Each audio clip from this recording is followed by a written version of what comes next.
isn't that what media is all about? They feed you the fear all the way through. We've been talking about a housing bubble for years. And if you were to open up any of the mainstream media outlet papers or online, you're going to see that headline, bubble to burst, and we haven't seen it burst. And I think our market is strong enough that we're not going to see a burst. We may see a correction, and it might be a slight correction. In fact, I do believe even last year, CMHC was calling for a 20 to 25% correction, which never came. In fact, it flipped, didn't it? We saw a 25% lift in prices. So even the experts aren't really sure what's happening in this market.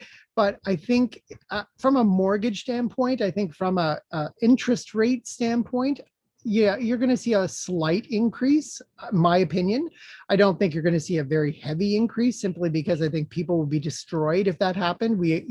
Canadians are known for carrying a lot of debt, and it doesn't always have to be about houses. There's a lot of credit card debt, there's a lot of car debt, there's a lot of other kind of debt, and any kind of lift in interest is really going to put a lot of stress on those families, those households.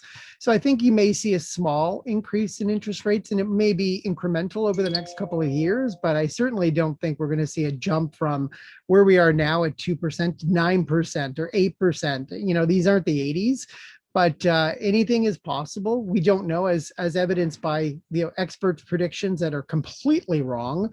And all you have to do is look at where gas is going, where food prices are going. Like, things are getting more expensive around interest rates.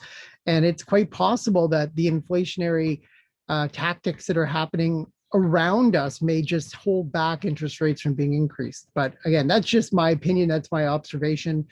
It's very hard to know what's going to happen next. The lockdowns have changed the way people think. In fact, when we were in lockdowns, I think we were busier buying homes than ever before.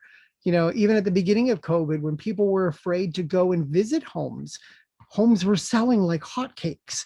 And that's where we started to see the jump in prices, right? Because I can remember when COVID started and we went into the very first lockdown, speaking to some real estate agents, they were very concerned that the market was going to really take a hit. People weren't allowed to visit homes. There just was no more of these walkthroughs. And what happened? I can remember going in to buy our first house in Ottawa during that lockdown, and there were 29 offers. Yeah, and it sold for 140,000 over list, which in Ottawa at the time was unheard of. Right? The lift in Ottawa was always 3, 4, 5%. It was very consistent, but kind of boring. And then all of a sudden, COVID hit, and properties were jumping from 350 to 500,000, and we were finding huge amounts of demand. And that kind of obviously carried across Ontario.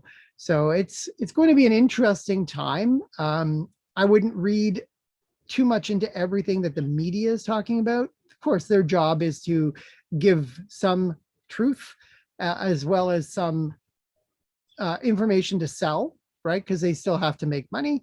But I don't think that we're going to see a crash. I don't think we're going to see a huge jump in interest rates.